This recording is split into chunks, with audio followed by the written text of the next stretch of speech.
Saya Bayu Imam Toko, Ya. pendamping pengelolaan sampah di Gosari ini, Mas. Bisa dijelaskan Mas, pengelolaan limbah untuk di Gosari ini Mas, limbah sampah terutama sampah keluarga sama sampah rumah tangga ya. Jadi di sini kita melayani hampir 300 kakak yang sudah masuk di sini, Mas. Setiap harinya ada sekitaran 300 kilo hingga 400 kilo sampah yang masuk ke TPS Gosari ini. Kemudian sampah yang masuk kita pilah terlebih dahulu. Jadi dipilah manual untuk ngambil sampah yang laku jual tinggi, kemudian masuk mesin pencacah pilah. Dari mesin pencacah pilah itu kita dapat dua jenis sampah, sampah organik dan sampah non organik. Untuk sampah organik kita bawa ke sini, Mas, di bagian maggot ini, divisi maggot, untuk diberikan ke maggot sebagai pakan. Yang kemudian 12 hari setelah itu si sampah organik tadi menjadi kompos, dan kita mendapat hasil lain yaitu produksi maggot yang bisa diberikan kepada ternak menjadi pakan, baik pakan ayam maupun pakan ikan, seperti itu. Bisa dijelaskan untuk maggot itu sendiri apa sih Mas sebenarnya? Oke, kalau maggot itu berasal dari lalat hitam, istilah kerennya namanya BSF, Black Soldier Fly. Nah, si lalat hitam ini akan mendekati sampah-sampah organik. Dia akan bertelur di situ, telur kemudian menjadi larva dan menjadi maggot.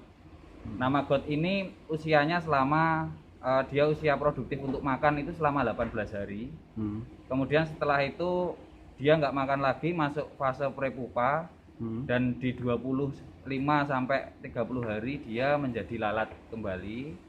Nah, setelah menjadi lalat, kawin, bertelur, dan mati. Dan siklusnya seperti itu terus, Mas. Jadi lalat ini memang sengaja ditangkarkan untuk pengolahan limbah sampah ya, terutama sampah yang non organik ya Mas ya. Sampah organik. Organik ya? Ya. Jadi sayur-sayuran gitu ya. jadi kendala kita hingga hari ini sebenarnya kan di pengolahan sampah organik yang jumlahnya hampir 60 sampai 70% dari total sampah kita. Sehingga dengan pengolahan sampah organik melalui maggot ini, harapannya adalah pengolahan organik menjadi lebih cepat dan tidak memakan banyak tempat. Harapannya seperti itu.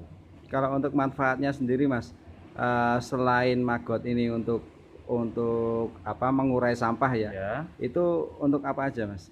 Jadi maggot ini selain untuk mengurai sampah, itu yang kedua, setelah maggot selesai tugasnya mengurai sampah, dia berfungsi untuk pakan ternak, Mas. Jadi kandungan nutrisi maggot sendiri juga cukup tinggi, untuk protein sampai dengan 42% kandungan proteinnya, sehingga jika diberikan ke ternak atau mungkin ke ikan itu sangat-sangat bermanfaat sekali untuk pertumbuhan produksi dagingnya. Kalau untuk support sendiri dari Dinas Lingkungan Hidup Bantul itu seperti apa Mas selama ini? Jadi sementara memang kalau untuk dukungan DLH Bantul itu satu ada di fasilitas peralatan, mesin, kemudian ada yang terakhir adalah bangunan rumah pilah sampah yang baru aja dibangun dan belum diresmikan. Nah, di sisi lain pemerintah Bantul dalam hal ini DLH itu kadang juga mengadakan kunjungan, memantau, kemudian memberikan edukasi terkait dengan pengelolaan sampah yang ada di TPS ini, seperti itu.